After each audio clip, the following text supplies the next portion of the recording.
Buddy, real quick, have you been 2002's Trainer of the Year? Boxing Writers Association of America. Who do you feel is Trainer of the Year for this past year, 2016? Who would you say? I personally think it should go to Canelo'S trainer, man. Yeah.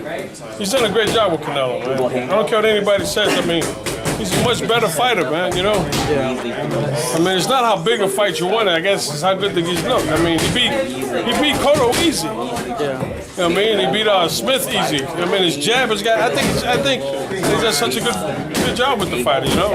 People do pass criticism on him that maybe he should find a new team. But where do you think that comes from? What's that? That he should find a new team, Canelo, a new trainer, a new. No, I think he should stick with his trainer. His trainer's doing a good job with him. I think.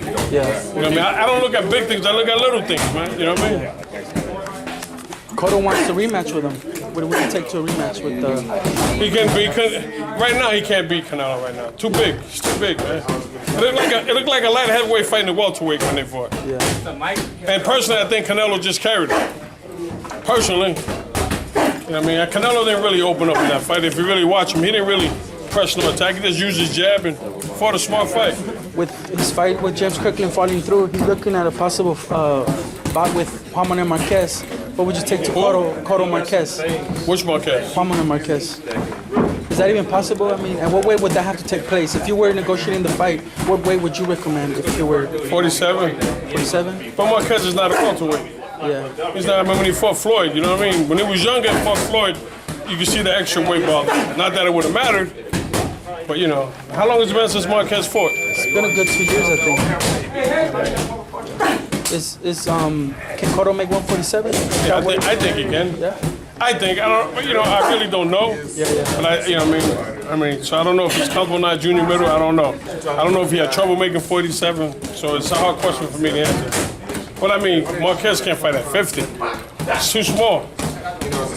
I mean, he could fight at 50, but by the time it's fight time, it's 155. Yeah. He can't carry that weight for 10, 12 rounds. Maybe they just agree at that weight and Marquez comes in lighter. But what guy does that today? Yeah. You know what I mean?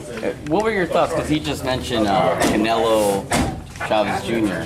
What's happening in that fight? Canelo I think he beats him. beats him? I think right now, at that weight, no one's going to beat Canelo right now. Not even Golovkin. That'll be a good fight. Yeah. That'll be it. To me, that's a pick'em. That's 50-50. That'll be the best fight. I don't want to determine both their greatness. Yeah. You know what I mean? If it happened.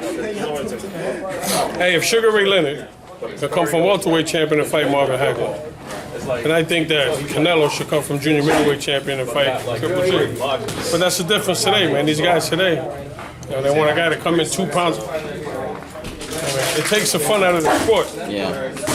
How would he do at 168, Golovkin? Because if he's looking to move up, they said it'll be like an 18-month transition, but he could be looking at 168, maybe sooner than that. What would you take to him at 168? Who's that? Golovkin. Who would he fight? Yeah. Who would he fight at 68? There's DeGale, Ramirez. He can fight those guys coming at 62 and beat them. You know, I mean, you don't have to be 68 for those guys. Yeah. Personally. Hey, do you know trainer Rudy Hernandez? The brother of Gennaro Hernandez? I probably know him by face. Like, you say the name, I probably won't, but face. I have an interesting thing to talk about. He says that Gennady Golovkin is so great that he beats Marvin Hagler. I asked him the stuff does he smoke? Does he grow it himself? Or does he buy it from these legal stores today? Marvin Hagler's a great fighter, man. There's no doubt about that. He's a great fighter. And mean. Marvin Hagler was mean, man. Only way you're going to beat Marvin Hagler, you have to be a hell of a boxer like Ray Leonard. Do you think it's possible that Gennady would have been competitive? You know who to knock Gennady out? Carlos Monzon. He's a big middleweight.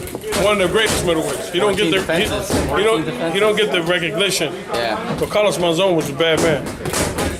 Who had a greater run, would you say, Carlos Monzon or Bernard Hopkins at 160? They both had probably the 1 and 2 best runs. I think that I'm going to go with Monzon for the simple fact, not because of the styles.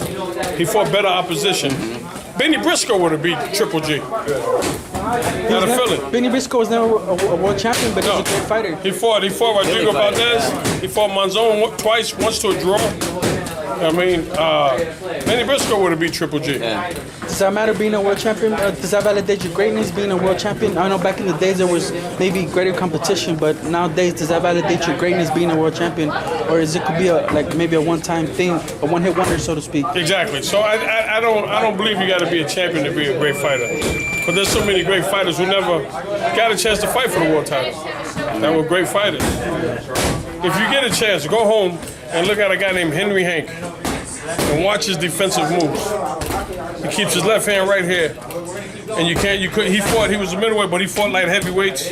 He fought Howard Johnson. He fought Dick Tiger. He fought Georgie Benton. He fought Howard Johnson. He fought them all. They're all like heavyweights, right? Yes, and he was a middleweight, and they show him. They're throwing punches, and he's standing right in front of them, and they can't hit him. Was Georgie Benton the creator of the shoulder roll, the Philly shell? I think the shoulder roll's been out for a long time. Joe Gans used to do the shoulder roll. Yeah. You know what I mean? But Georgie Benton, to me, You say Joe Gans? You know, Joe Lightweight Gans. from the early 1900s? Yes, yeah, he was doing the shoulder rolls. One more. Yeah, they say he was one of the first ones to start the scientific, boxing. And Georgie was the best, man. Not only as a great trainer, one of the best middleweights around. And if you watch the fight with him and Georgie and Hurricane Carter threw 10 punches and missed 12. He had Georgie on the ropes, and he was throwing punches, and Georgie never lifted his left hand up. Yeah. He hit him with one right hand. I remember Go ahead. Sorry. These are great fighters, man.